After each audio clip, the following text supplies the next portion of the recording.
What's going on, everyone? Welcome back to the show.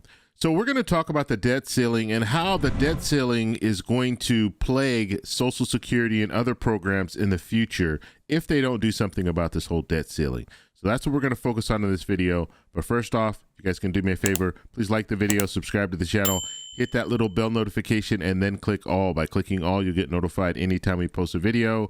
We do daily videos here, so by clicking the bell notification and clicking all, you should be getting updated every day.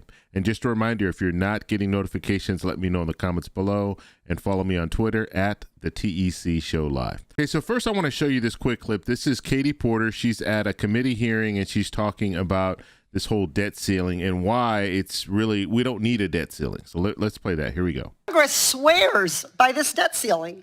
In fact, it has gone through this exercise of changing or suspending the debt ceiling 78 times since 1960.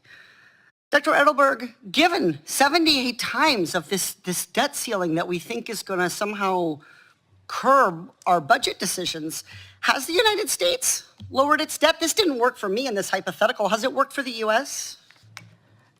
There's no evidence that the debt ceiling has led to lower federal borrowing, no. So I must be missing something. If having a debt ceiling didn't do anything for me, and it hasn't worked for the United States, what is its purpose? It served a purpose a long time ago to actually try to make things easier, not harder, for Treasury to pay the obligations on time without jumping through hoops. It now serves no purpose. It should be abolished. So you're saying that now that we actually have computers and can keep track of what we owe and when we're going to owe it and make model to anticipate revenue and when it's coming and how we're going to meet our bills, this is just doing as little good as my personal hypothetical $1,000 debt ceiling? We now have extraordinary transparency over how much Treasury is borrowing, what securities they're issuing, what their timetable is for issuing those. The debt limit does not serve a useful purpose. Thank you. I yield back. Okay, so you saw there Katie Porter talking with the expert there when it comes to the debt ceiling and the fact that 78 times we've made adjustments to the debt ceiling and it doesn't curb spending. So if that's the case, why do we have it?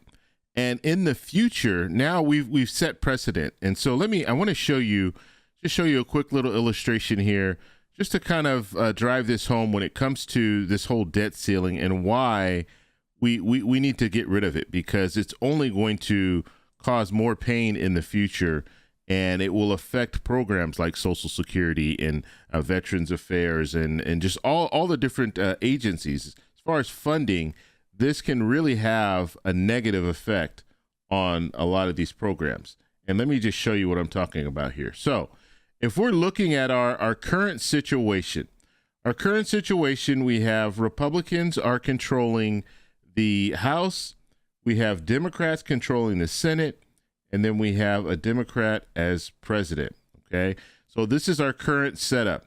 Now we have the debt ceiling here down at the bottom. Now, anytime we get to a point where we have to raise the debt ceiling, let's say every couple of years, it doesn't happen every year, just it depends on our spending. But when we get to that point where we have to raise the debt ceiling, this could be what we see a lot, because if we have, let me just give you another scenario. Let's say you have Democrats and they're controlling everything, or you have Republicans and they're controlling everything.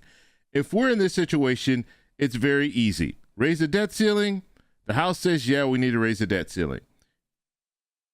The Senate says, yes, we need to raise the debt ceiling. And then the president goes ahead and he signs off on it. And so that's a normal procedure. If you have Democrats controlling everything, that's what you will see. Okay.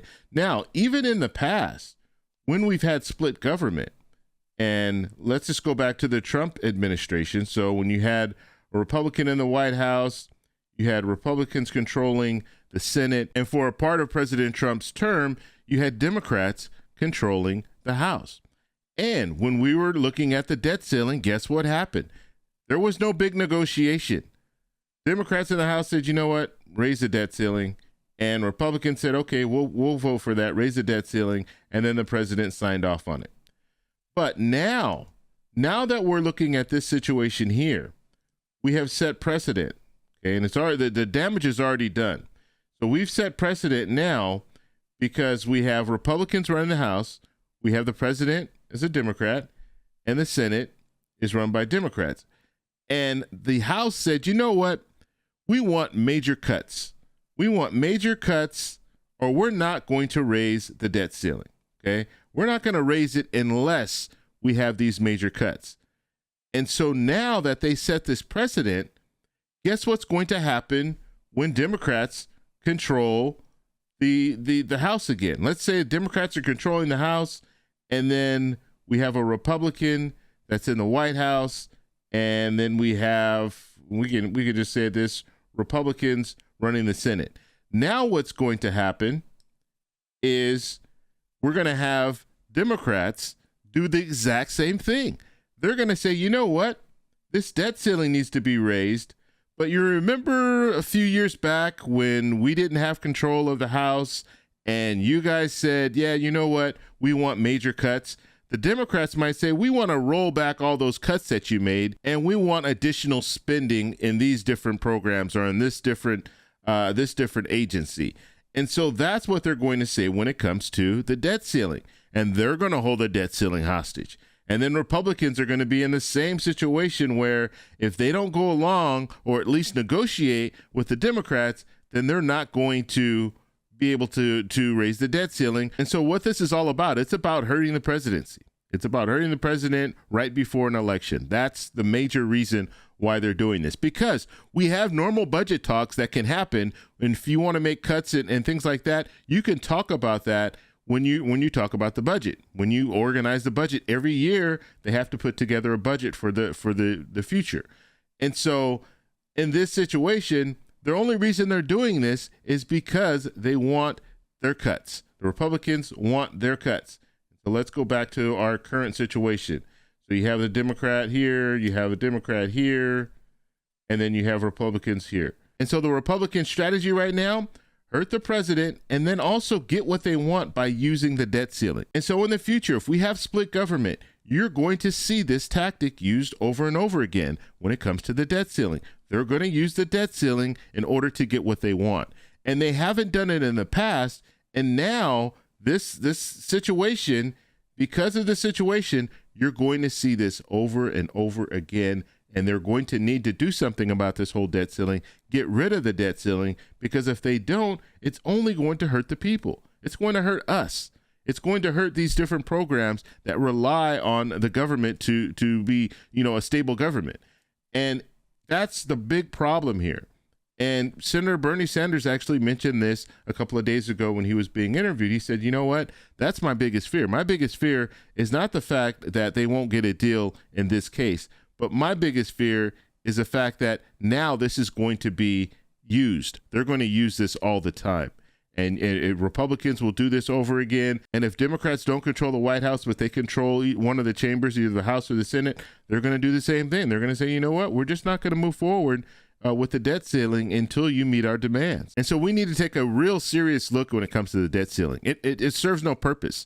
And if it serves no purpose other than the fact that you can use this as leverage, then we need to get rid of it. Because what we don't need is politicians playing politics when it comes to our economy. And that's what we're seeing right now. Now, I want to give you guys a quick update when it comes to the debt ceiling. No deal has been made yet, so we are still waiting to see what's going to happen when it comes to raising the debt ceiling. We have, hopefully over the weekend, they'll be able to come to some type of resolution, and then on Tuesday we can get going and they can start drafting this bill up, or even start drafting the bill over the weekend once we get a verbal agreement. And so as of right now, we have no deal. Congress is on break. However, Speaker McCarthy is staying in D.C., and he's going to try to see if he can work with the White House to try to come to some type of resolution. And so we're going to have to continue to watch this story, and hopefully we'll have some good news in the very, very near future. If you guys have any questions, let me know down below. Let me know what you guys think about this whole debt ceiling. Should we do away with the debt ceiling? Let me know in the comments below. If you like this video, please give me a thumbs up. Please subscribe for more, and I'll talk to you in the next one. Bye.